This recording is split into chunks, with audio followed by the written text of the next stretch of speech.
వాళ్ళ అన్నయ్య, వాళ్ళ నాన్న ప్రోద్బలంతో ఎందుకంటే నేనేమో ఎస్సీ కులానికి చెందిన వాడిని. వాళ్ళేమో బ్రాహ్మణ కులాలకు చెందిన వాళ్ళు. ఎప్పటినుంచో వాళ్ళ ద్వేషాన్ని పెంచుకొని తనని రెచ్చగొట్టి తన ద్వారా నా మీద ఆరోపణలు చేస్తూ చిన్న విషయం జరిగింది. యాక్చువల్‌గా ఏంటంటే తనకి పిల్లలు పుట్టే అవకాశం లేదు. ఒక విధంగా సంసారానికి కూడా పనికిరాదు. పోలీ హాస్పిటల్‌కెళ్తే వాళ్ళే డిసైడ్ చేసి చెప్తారు.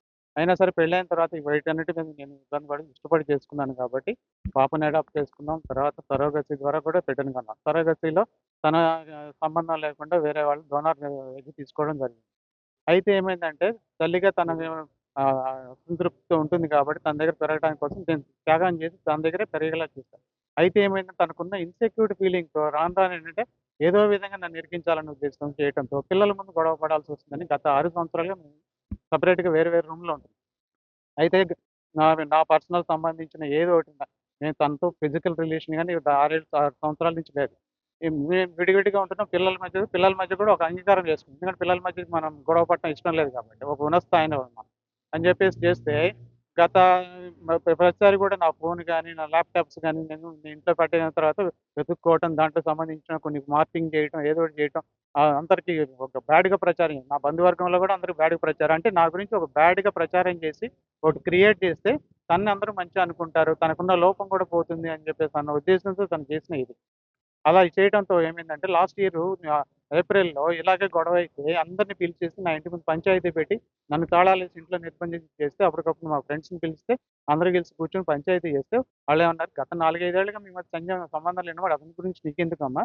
అతనికి సంబంధం లేదు. చిన్న చిన్న విషయాలు కూడా నువ్వు పెద్దగా చేస్తున్నావు" అని చెప్పి అందరి సమక్షంలో మేము అంగీకార పత్రం కూడా రాసుకున్నాం. దాంట్లో ఏంటి ఎవరు కూడా ఒకళ్ళ విషయాల్లో ఒకళ్ళు ఇంటర్ఫియర్ కావద్దు. పిల్లల విషయం మాత్రం ఇద్దరు జాగ్రత్త చూసుకొని వాళ్ళ భవిష్యత్తు బాగుండాలి కాబట్టి. దాని ప్రకారమే నేనేంటంటే ఇంట్లో ఉండటం కూడా మంచిది కాదని పక్కనే ఉన్న నాకు ఇంకో ఇంట్లోను దాంట్లో నివాసం ఉంటున్నాను. రేకుల ఇంట్లోనే నివాసం ఉంటూ పిల్లలతో రెగ్యులర్ పిల్లలేంటంటే బాబుని పూర్తిగా నా ఇది. పాప కూడా ఏంటంటే అడాప్షన్ చేసుకున్నాం. దత్తత తీసుకున్నాం. ఇంట్లో ఆడపిల్లందన్నది కూడా తెలియకుండా వీధుల్లో గొడవ పడుతూ ఆడపిల్లని కూడా అబాస్ పాలు చేసే విధంగా చేయడంతో నేను కనిపెట్టుకొని ఉన్నా ఇప్పటివరకు. నాకు సంబంధించి పర్సనల్‌గా జరిగిన చిన్న చిన్న విషయాలనంటే హైలైట్ చేసి తనకు సంబంధించి దాచిపెట్టుకోవడం చేసిన పని ఇది. అలా చేయటం వల్ల ఏమైందంటే, తర్వాత పాపకి మొన్న అమెరికా సీట్ వస్తే ఎంఎస్ చేయడానికి అమెరికా పంపించాం. బ్యాంక్ లోన్ పెట్టి పంపించాం. తన కోసం కొంత అమౌంట్ కూడా దాచిపెట్టడంతో, ఆ అమౌంట్ నేనివ్వను నువ్వు చెప్పినవి చేసుకో అంటే, నేను బయట అప్పు చేసి మళ్ళీ తనకు సంబంధించిన ఫీజు కూడా కట్టడం జరిగింది. ఇవన్నీ జరిగిన తర్వాత బాబుకి సంబంధించి ఏమైందంటే, ఇటీవల కాలంలో వాళ్ళ అన్నదమ్ములు, పిల్లలు వీళ్ళు గొడవ పడుతున్నారు. వాళ్ళ అన్నయ్య అతను జులాయిగా తిరుగుతుంటాడు. అలా కొడాలి నాని అనుచరుడని చెప్పుకుంటూ ఉంటాడు. మాకేంటంటే వాళ్ళ అన్నదమ్ములు, వాళ్ళు తాగుబోతులు, వాళ్ళు గొడవ పడుతూ పిల్లల్ని ఏమన్నా చేస్తారేమో ఆస్తుల కోసం అని చెప్పేసి నేను భయపడి మన జాగ్రత్తగా చెప్తున్నా. ఈ క్రమంలో ఏం చేసిందంటే మన శనివారం వచ్చేసి బాబుని నాకు చెప్పబెట్టండి. నేను పక్కనే ఉన్నా. నేను గత 3 నెలల నుంచి సెలవులో ఉన్నా ఈ గొడవలతో. బాబు పక్కనే ఉన్నా. నాకు చెప్పబెట్టకుండా మధ్యాహ్నం సెలవు పెట్టి ఇచ్చేసి విజయవాడ ఫంక్షన్‌కి తీసుకెళ్తే, నేను ఫోన్ చేస్తే విజయవాడ వెళ్తున్నాను ఒక మాట అన్నాడు. తర్వాత చేయటం బాగోదు, గొడవ పడటం బాగోదు అని చెప్పేసి నైట్ 11:00 వచ్చారు. నెక్స్ట్ డే మార్నింగ్ క్రికెట్ ఆడుకుంటూ ఉంటాం బాబు నేను. ఆ క్రికెట్ ఆడుకోవడానికి బ్యాట్ అవి తెచ్చుకోవడానికి వెళ్ళినప్పుడు నేను, "అరే! నీ దగ్గర ఫోన్ ఉంది కదరా! నాకు ఇంటిమేట్ చేయాలి కదా! నీకు ఎక్కడికెళ్ళలేదు. అసలే రోజు పరిస్థితులు బాలేదు" అని వాడిని చిన్నగా మందలిస్తున్నా. అలాగే ప్లాస్టిక్ వికెట్ అది. ప్లాస్టిక్ డమ్ము డమ్ము అంటది. డొల్లు వికెట్. దాంతో నేను వాడిని భయపెట్టడానికంటే వెంటనే నా మీద ఎందుకో మరి ప్రీ ప్లాన్డ్‌గా ఉందో లేదో నా మీద ఏకంగా దాడి చేయడానికి మీదకొచ్చాడు. ఎందుకంటే తనతో నేను గత సంవత్సరం నుంచి మాట్లాడట్లా. ఈవెన్ ఫోన్ మెసేజ్ లేదు. ఫోన్ కూడా నేను కాంటాక్ట్ లేదు.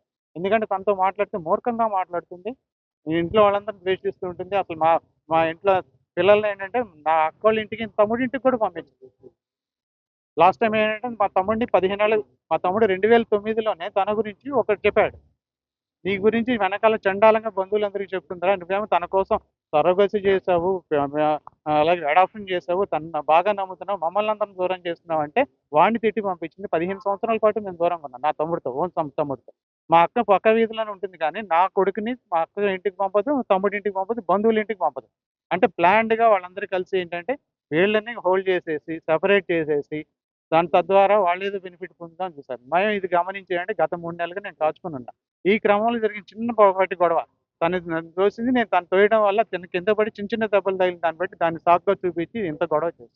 అది జరిగింది. సార్ మీరు కుటుంబంలో కలహాలంటున్నారు. కానీ ఆమె చేసిన ఆరోపణలు ఏంటంటే మీరు వేరే మహిళలతో అది అది అది నా పర్సనల్ అండి. ఇప్పుడు అదేంటంటే చిన్న చిన్న విషయాలండి. ఎవరి జీవితంలోనే ఉండేవి. తనకి నాకు సంబంధం ఉంటే నేను తనతో ఏంటంటే అది అక్రమం అవుతుంది. తనకి నాకు 4 సంవత్సరాల నుంచి అసలు టచ్ చేయలేదు. సంవత్సరం నుంచి అసలు మేమిద్దరం మాట్లాడుకోవటం లేదు. కనీసం వాట్సాప్ కానీ, ఫోన్‌లో కూడా మాట్లాడుకోవడానికి. చిన్న చిన్న విషయాలు జరిగినయి. ఎవరైనా గబాల్న దగ్గరకొచ్చి నిలబడి ఫోటో దిగినయి కూడా ఆళ్ళకి అనుమానిచ్చేసి.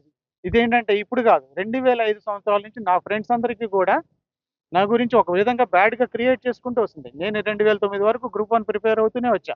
ఇంత క్రమంలో నేను ప్రిపేర్ అయ్యేవాడిని, ఇది చేసేలేనని తన కోసం ఇంత త్యాగం చేస్తే, తను నన్ను బదనాం చేసుకుంటూ ఈ స్థాయికి తీసుకొచ్చింది. నేనేంటంటే పిల్లలే లేకపోతే ఇంక నేనెందుకు? పిల్లల్ని నాకు దూరం చేయడానికి కుట్రతో చేస్తున్నందువల్ల నేను బయటికి రావాల్సింది. మీరన్నట్టు ఒకళ్ళతో అంటే అనుకోవచ్చు. చాలా లేదు. మీరు మీరు మీరు నిరూపించొచ్చు. ఎందుకంటే అక్రమ సంబంధాలని ఊరికే రావు. ఎవరికైనా ఇష్టం ఉంటే వస్తారు లేతే లేదు. తనతో అసలు నాకు సంసారమే లేనప్పుడు నేనే తను నన్ను అడిగేది. ఎందుకంటే మేమిద్దరం 6 ఏళ్లుగా దూరంగా ఉన్నాం. 4 ఏళ్ల నుంచి అసలు కంప్లీట్‌గా రాతపోతలుగా మేమిద్దరం సెపరేట్‌గా ఉన్నాం. నా విషయాలకు సంబంధించి అసలు తనకు సంబంధం ఎలా వస్తుంది చెప్పండి? విడాకులు ఒక్కటే తీసుకోలేదు. ఎందుకంటే పిల్లల శ్రేయశ్రేష్ట. విడాకులు తీసుకుంటే అసలు తనకి నాకు పూర్తిగా సంబంధం లేదు కదా! 4 ఏళ్ల నుంచి మేము దూరంగా ఉన్నాం కంప్లీట్‌గా. రిటర్న్‌గా కూడా మేము డాక్యుమెంట్ రాసుకున్నాం పెద్దల సమక్షంలో. పోలీసులు ఏం చెప్పారు?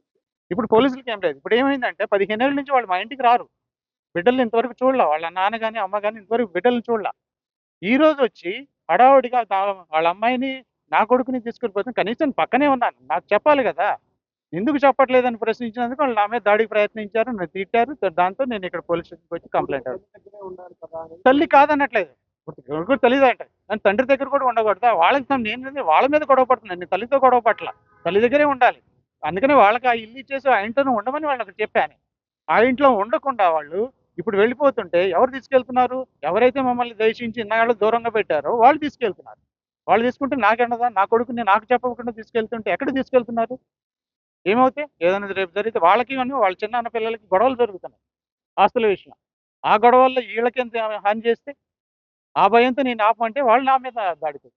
పోలీసులు ఏం చెప్పారు? ఇప్పుడు అదే కంప్లెయింట్ ఇచ్చాను. దాని మీద వాళ్ళు ఎంక్వైరీ చేసి రిపోర్ట్ చేస్తాను. మీరు ఎఫ్ఐఆర్ కట్టారా?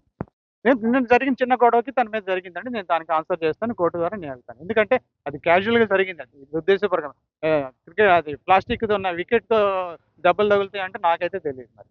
పొరపాటున కింద పడటంతో తన కేసు కింద నేను హాస్పిటల్ కూడా నేనే తీసుకెళ్ళి హాస్పిటల్‌లో చేర్పించి సాయంత్రం నేను ఇంటి దగ్గర తింపేసొచ్చా. ఒక వీడియో క్లిప్పింగ్ రిలీజ్ అయింది. మీరు ఇంకా వాళ్ళ మీద ప్రవర్తిస్తుంటే మీ అమ్మాయి ఆపుతున్నట్టు కూడా అది మాకు ఇంట్లో జరిగే రెగ్యులర్ గొడవ అండి. రెగ్యులర్ గొడవ. విషయం ఏంటంటే చుట్టుపక్కల వాళ్ళని అడిగితే తెలుస్తుంది. ఆవిడ ఎంత నోటి దురుసో. బూతులు వాళ్ళు బ్రాహ్మిన్సే గాని బూతులు తిడుతూ ఉంటారు. ఆ బాధలు పడలేక ఎందుకంటే నేను పిల్లల కోసం ఎప్పుడైనా వాళ్ళకి ఇది చేస్తున్నానే తప్పితే నా దగ్గర చాలా ఉన్నాయి వీడియో క్లిప్పింగ్స్. కానీ అది తప్పు కదా! ఎందుకంటే మా ఇంట్లో సంసారాలను పరిష్కరించుకోవాల్సింది వాళ్ళు ఇన్వాల్వ్ అవ్వడంతో ఈరోజు వీధులు పడ్డాం. ఎన్నేళ్ళు అయిందండి మీకు మ్యారేజ్? మ్యారేజ్‌కి దాదాపు 26 సంవత్సరాలు అయిందండి. 98లో అయింది. 98లో అయింది. తనకేంటంటే జెనెటికల్‌గా ప్రాబ్లమ్ ఉంది. పిల్లలు పుట్టరు. నాకేంటంటే చూచాయికి చెప్పింది. తను నాకంటే 3 సంవత్సరాలు పెద్దది. ఆ విషయం కూడా నాకు చెప్పలా. ఒక 6 నెలలు పెద్దదనే చెప్పింది. సరే నువ్వు అన్న తర్వాత మేము మా ఫాదర్‌తో చేస్తే వాళ్ళ అన్నయ్య వచ్చి మా అమ్మాయి ముందే లేచిపోయింది ఇంకొకడితో అని మా ఇంటికొచ్చి చెప్పెళ్లారు. మా నాన్నకొచ్చి. మేము అడిగాం. ఏంటమ్మా ఇలా అంటున్నారంటే వాళ్ళు పెళ్లి ఆపడం కోసం వచ్చి చెప్పారు. అలాంటి వాళ్ళు ఈరోజు మంచివారయ్యారు. నేను ఈ 25 సంవత్సరాల నుంచి తను వాళ్ళ ఇంటికెళ్ళకుండా తనకు కావాల్సిన అన్ని ఏర్పాటు చేసి, పిల్లల్ని ఏర్పాటు చేసి ఈరోజు నేను బాగయ్యాను. అంటే మీరు ఎందుకు పగయ్యారు? అదే కావాలని చేస్తున్నది. అంటే ఏంటి ఏమన్నా డబ్బుల కోసమా? లేకపోతే డబ్బుల కోసం కాదు. డబ్బుల కోసం కాదు. నేనేంటే కుమారుడు తనకు సంబంధం లేదండి.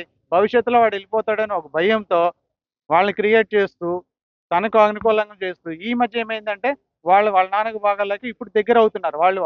వాళ్ళు దగ్గరై నా మీద కుట్రేదో చేద్దామని కుట్ర చేయడం ఫలితం అది. ఎందుకొచ్చాయి? డిస్ప్యూట్స్ ఏం లేదండి. తన నేచర్ ఏంటంటే అండి, ఏ రోజు గొడవే. ప్రతి చిన్నదానికి గొడవే. ప్రతి చిన్నదానికి గొడవే. ఆ! ప్రతి చిన్నదానికి గొడవే. పిల్లల ముందు గొడవ పడటం ఇష్టం లేక నేను సైలెంట్‌గా ఉన్నాను. నేను సైలెంట్‌గా ఉంటే ఈరోజు నాది బలహీనత అయిపోయింది. లేదంటే తనకెప్పుడో నేను విడాకులు ఇచ్చి ఇంకోళ్ళు చేసుకోవచ్చు కదా పిల్లల కోసం అనుకుంటే, తన కోసం నేనెందుకు త్యాగం చేస్తా? అంత అవసరం లేదు కదా! తన కోసం, తన శ్రేయస్సు కోసం చేశా. ఇంత గొడవ జరిగినా కూడా నేను ఏ రోజు బయటికి చెప్పలేదు. ఎవరికీ చెప్పుకోలేదు. ఎందుకంటే నేను ఇష్టపడి చేసుకున్నాను కాబట్టి. తనేంటంటే ఒక స్ట్రాటజిక్‌గా 2005, 6 నుండి కూడా ఇప్పుడు మా ఫ్రెండ్స్ చెప్తున్నారు. గత 3, 4 నెలలుగా. ఇప్పుడేంట్రా ఎప్పుడో నుంచి నీ గురించి ఒక బ్యాడ్‌గా క్రియేట్ చేసుకుంటూ వస్తుందని. నా గురించి నిజంగా చెడుగా ఉన్నప్పుడు నాతో ఎందుకు సంసారం చేస్తుంది? మరి మీరు గతంలో ఎందుకు ఆమె ఫిర్యాదు చేయలేదు? ఇంకా అదేనండి. అందుకనే ఇప్పుడు ఇంట్లో విషయం బయటకి చెప్పుకోలేం కదా! ఈరోజు ఉంటాం, రేపు బాగుంటాం మళ్ళీ. ఇంట్లో విషయాలు మేము బయటికి చెప్పుకోలేం కదా! నేనేమో ఆ ఇంట్లో విషయం బయటికి చెప్పుకోవడం ఒక ఆడపిల్ల గురించి మనం బయటికి చెప్పలేం కదా! ఆ చెప్పలేం ఇంతవరకు నేను బయటికి రాలే ఏ రోజు కూడా. మీరే ఆలోచించండి.